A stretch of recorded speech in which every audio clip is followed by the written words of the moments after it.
Hey guys, come on downstairs. This is the story of the 2017 Minnesota Vikings here on Mama's Basement.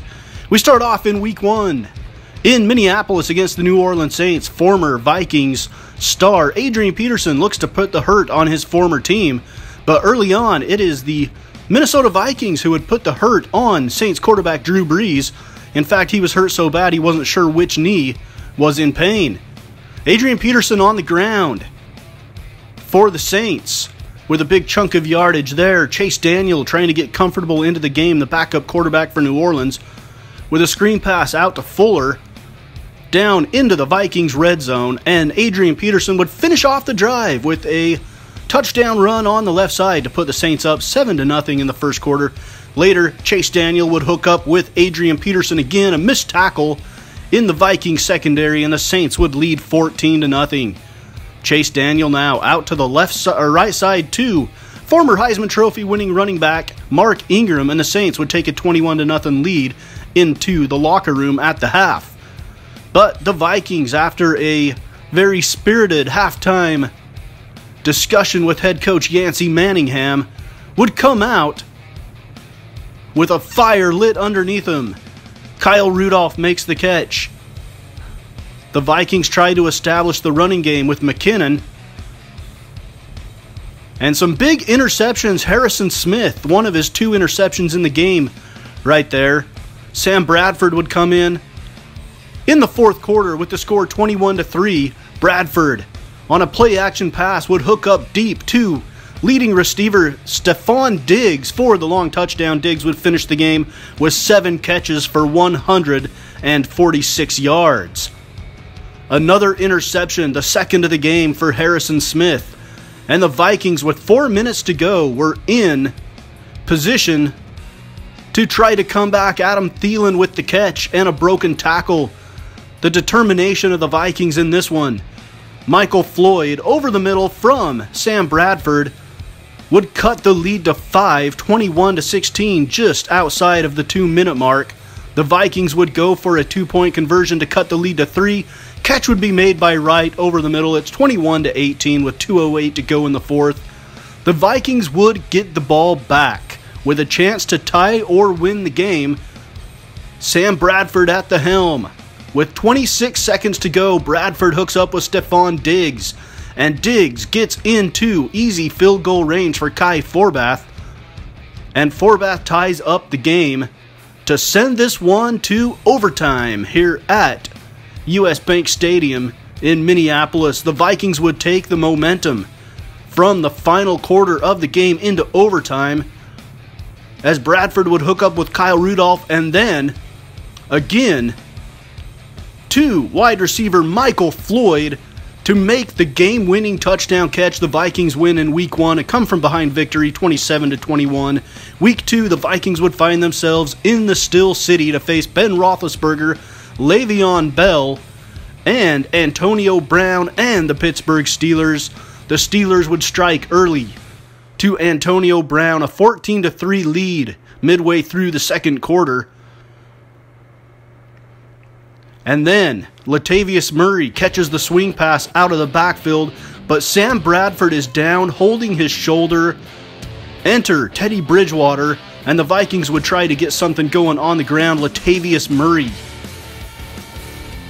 against the steel curtain gets into the end zone to cut the lead to 14-10 in the third quarter, but the Steelers would seal the victory with a blocked punt return for a touchdown, and the Vikings would fall to 1-1 with the loss in Pittsburgh. Pittsburgh back home with the young and talented Tampa Bay Buccaneers for week number 3. Jameis Winston and the Bucs trying to make it to the playoffs in this season. A good start early for Tampa Bay as Carlos Sims would catch a touchdown pass out of the backfield to put the Bucs up 10-0.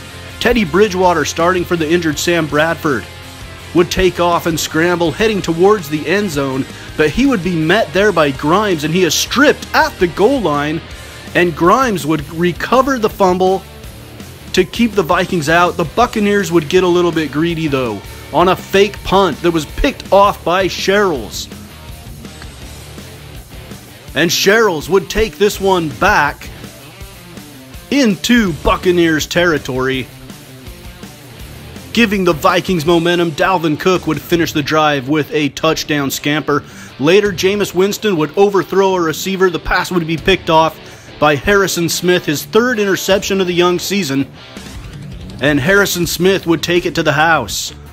But the Bucs did not give up. A touchdown pass to regain the lead in the third quarter, 17-14 Tampa Bay with 8:06 to go. The Vikings would answer. Kyle Rudolph down into the Tampa Bay red zone for Minnesota. With 4:10 to go, Teddy Bridgewater play action rollout looking for the big tight end Kyle Rudolph. And Rudolph would make the catch at the goal line and take one step into the end zone to give Minnesota the touchdown, and they would go on for a 24-17 victory in Week 3 and improve to 2-1 Week number 4. Hosting the division rival Detroit Lions, the first division game of the season. Sam Bradford is back for the Vikings, and Sherrills would get the day started for the Vikings with a huge punt return. A big play on special teams would set up a field goal to tie the game at 3 early in the second quarter. Matthew Stafford trying to get a pass to the outside. He would be picked off there by Terrence Newman, and Newman would take this one back for 6, and the Vikings took a 10-3 lead. Sam Bradford later in the game. From a clean pocket, throwing down the left side, Adam Thielen makes the back shoulder catch into the end zone over Nevin Lawson, and the Vikings lead 17-13 in the third quarter.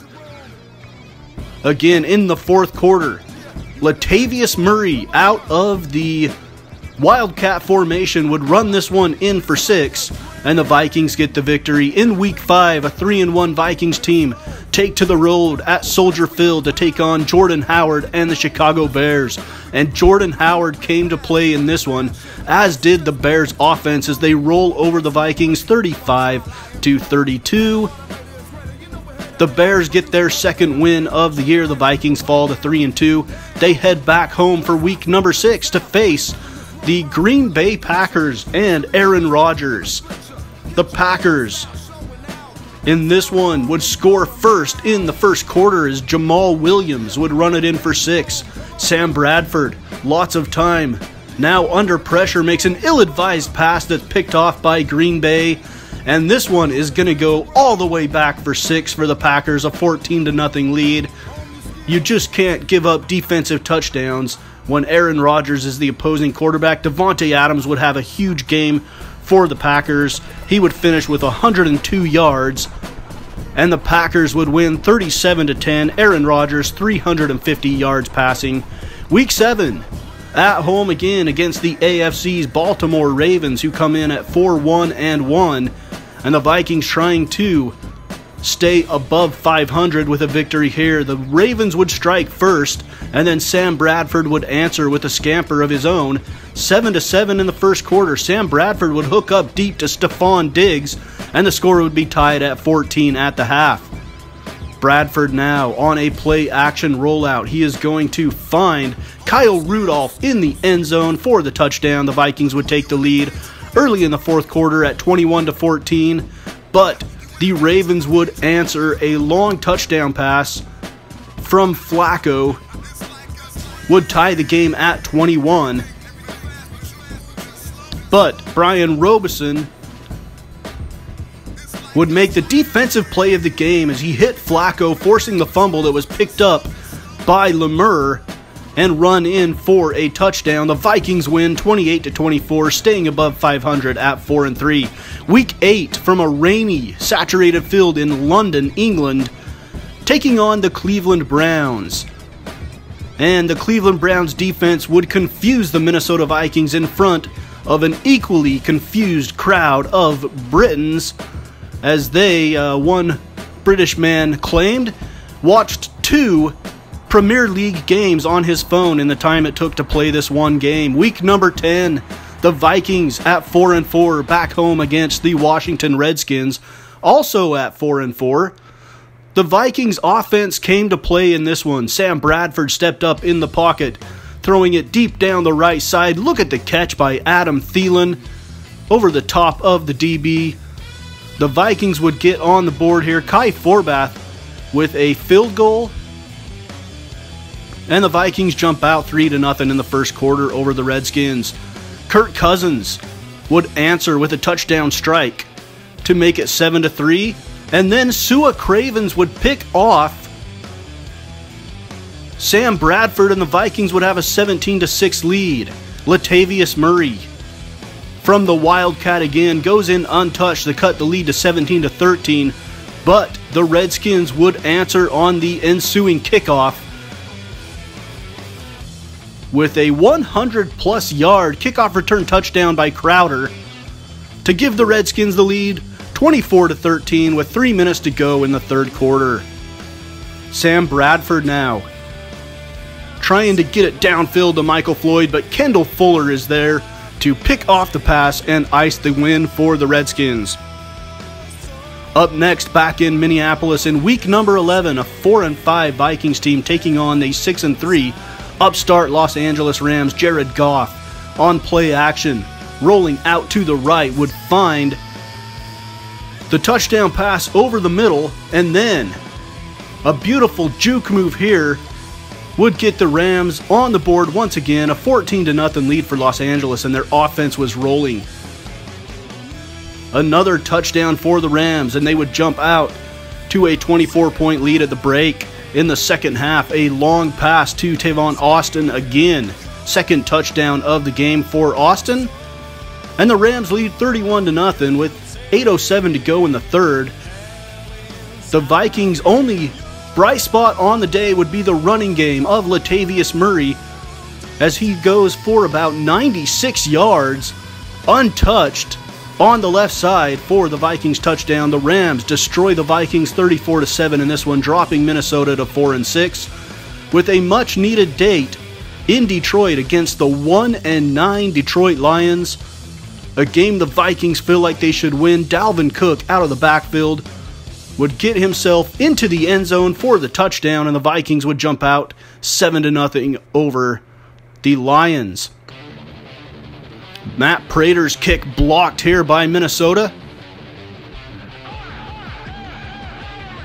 And things were looking good for Minnesota at this point until Sam Bradford's pass is picked off by the Lions. Another pick six against the Minnesota offense, and the Lions would go up 17-7. Matthew Stafford's turn now. He gets taken down, drops the football. Robeson picks it up, and he's going to run it in for 6. A couple of defensive touchdowns, one for each team, has this game all tied up at 7 in the fourth quarter.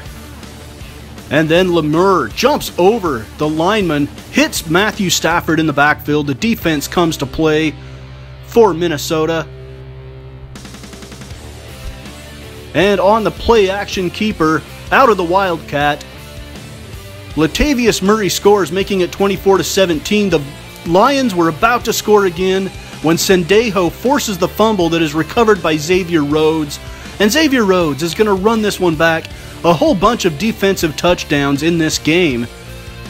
And the Vikings win 34-24 to improve to 5-6 and still hang on to an outside shot at the playoffs. Week 13 in the ATL against a 9-2 Atlanta Falcons team. The former NFC champions Matt Ryan and the Falcons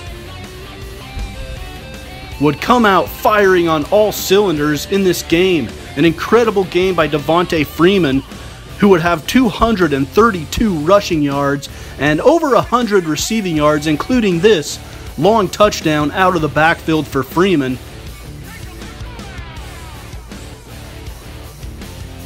Also, a huge day for balance for the Atlanta Falcons. 250 rushing yards, 296 passing yards for 546 total yards for Atlanta in a 52-6 beatdown of the Minnesota Vikings. Vikings trying to rebound in Carolina against the 6-6 Panthers in Week 14. Cam Newton and the Panthers still with a shot of making the playoffs. Dalvin Cook, though, would run this one in from 30 plus yards out and tie the game at 7 in the middle of the second quarter. Cam Newton finding Greg Olsen for the touchdown for the Panthers. And Carolina would jump out to a lead. The Vikings needing to answer this score. It's 19-7 in the third quarter in favor of the Panthers. The run on the right side to Latavius Murray, and he heads for the pylon for the touchdown, cutting the lead to 19-14. A 36-yard touchdown run with 4:07 to go in the game. The Vikings would get the ball back, and their last chance to take the lead would be foiled by Luke Kuechly with an interception over the middle. That sealed the win for the Carolina Panthers and drops the Vikings to 5-8. They go back home to face the Cincinnati Bengals. Both teams sitting at 5-8 in this Week 15 matchup. Teddy Bridgewater starting for an injured Sam Bradford, and the Vikings offense was just swarmed under by the Bengals defense. Cincinnati, Giovanni Bernard with a great run, and the Bengals get the win on the road in Minneapolis 20-3. The Vikings fall to 5-9, and it doesn't get any easier for them as they head to Lambeau Field in Week 16 to take on the 11-3 Green Bay Packers. After a couple of dismal offensive games, the Vikings offense showed up in this matchup in the cold weather. Sam Bradford back on the field for the Vikings. He would hook up with Stephon Diggs on this play. Stephon Diggs and the Vikings have a great performance, but was it enough to beat Aaron Rodgers and the Green Bay Packers? Aaron Rodgers, 290 yards on the day, 4 touchdowns, and no interceptions for Green Bay. And the Packers, despite the Vikings offense playing well, get the victory 45-28 from Lambeau, sending the Vikings to their 4th straight loss. Week 17, the final game of the season. At home against the Chicago Bears, both teams at 5-10. The winner would have sole possession of second place in a very lopsided NFC North division. Kyle Rudolph would make the catch over this one. A low-scoring game against Chicago. Dalvin Cook on the right side would power his way into the end zone for 6, giving the Vikings a 7-0 lead towards the end of the first quarter. Pass would be picked off here by Xavier Rhodes as the defense, who has been up and down this season, was mostly up in this game. A Kai Forbath field goal would extend the lead to 10-0 in the second quarter. Vikings linebacker Kendricks and the crew held Jordan Howard, who had a heyday against him in the first matchup this season, as the sledding was awfully tough for Jordan Howard in this one in Minneapolis. The Bears would answer late in the game, though, with a touchdown on the left side to cut the lead to 10-9, but the ensuing point after touchdown would be blocked by Alexander, eventually recovered by Glennon, but he would be stopped, and the Vikings would hold on to win, courtesy of that blocked PAT, by a final score of 10-9 to finish the season at 6-10. The Minnesota Vikings finished the year second place in the NFC North Division at 6-10. It was dominated by the Green Bay Packers, who were 13-3. The Chicago Bears at 5-11 and the Detroit Lions at 3-13. Other divisions in the NFC: the Giants win the East, the Falcons win the South, the Seahawks win the West. The Cowboys and the Saints are your wild card teams. The Panthers at 7-9, the Bucks at 6-10. Redskins 8-8, Eagles 6-10. The 49ers finish at 4-12. The Rams and the Cardinals just missing out on the playoffs at 9-7 as the tiebreaker goes to the Dallas Cowboys. In the AFC, the New England Patriots at 12-4, the Pittsburgh Steelers at 12-4 win their respective divisions. The Jacksonville Jaguars at 11-4-1, and the Los Angeles Chargers win their divisions as well. The Kansas City Chiefs at 9-7, the Tennessee Titans at 10-6 are your wild card teams.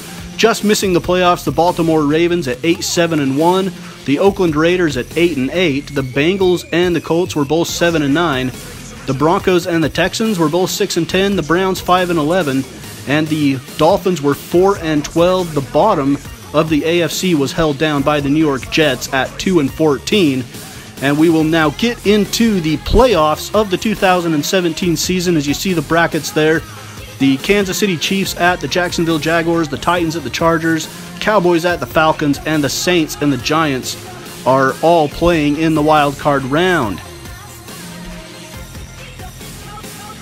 The Patriots and the Steelers with byes, the Seahawks and the Packers with a bye in the NFC. Quick look at the scores. The Jags 45-20 over the Chiefs.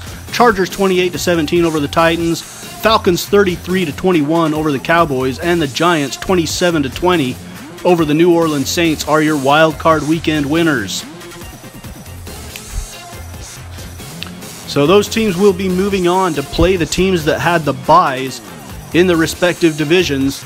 As we look at the brackets again, the second round, divisional round of the playoffs, the Jaguars will play the New England Patriots, the Chargers at the Pittsburgh Steelers, the Atlanta Falcons at the Seattle Seahawks, and the New York Giants at the Green Bay Packers are the matchups in the divisional round.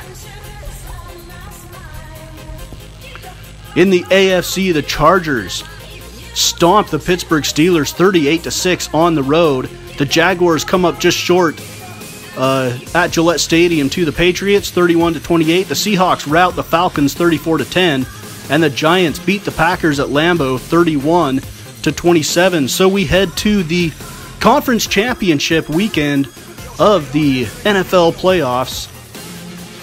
A quick look at the brackets for this one. The Chargers will be in Foxborough to take on the Patriots, and the Giants will be in the Pacific Northwest to face the Seattle Seahawks.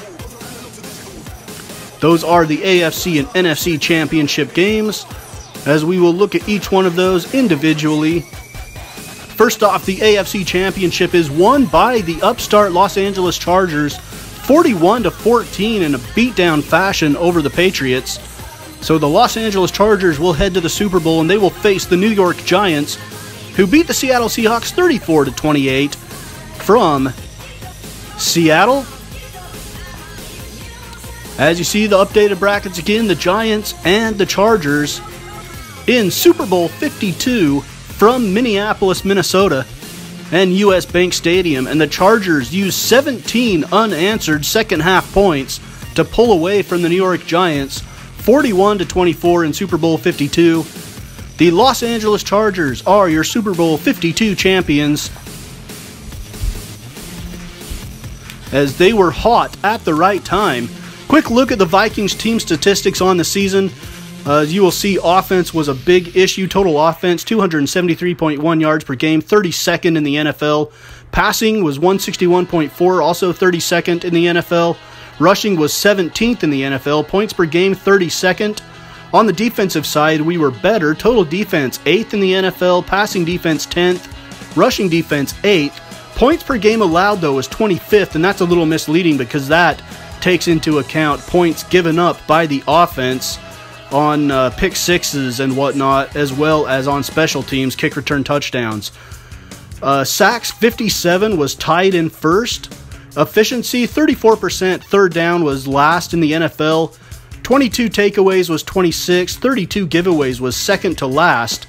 And our turnover differential was second to last at -10. Some individual statistics: Sam Bradford, 60% passing, 2,548 yards, 12 touchdowns, 22 interceptions, and a 68.7 rating. Teddy Bridgewater, 59%, 496 yards, a touchdown, 3 picks, and a rating of 65.1. Latavius Murray, 48 catches, 390 yards, no touchdowns, 215 rushes, 998 yards, 8 touchdowns, just 2 yards shy of the 1,000-yard mark for Latavius Murray. Another running back, Dalvin Cook, 25 catches for 170 yards and a touchdown, 141 rushes for 563 yards and 5 touchdowns for the rookie running back out of Florida State. As we look at receiving, Stephon Diggs, 47 catches for 867 yards and 3 touchdowns.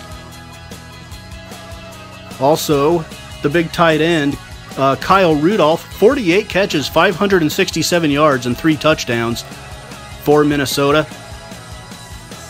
The offense really let us down this season. Adam Thielen, 42 catches, 429 yards and 1 touchdown.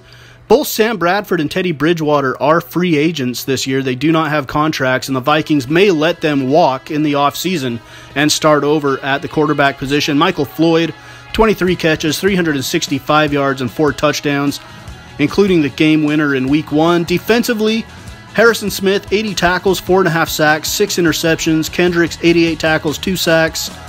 Sendejo, 77 tackles, 5.5 sacks. Wayne, 66 tackles, 4 sacks, 1 INT. Linval Joseph, 65 tackles, 3 sacks. Robeson, 40 tackles and led the team with 10.5 sacks. Griffin, 69 tackles, 8 sacks.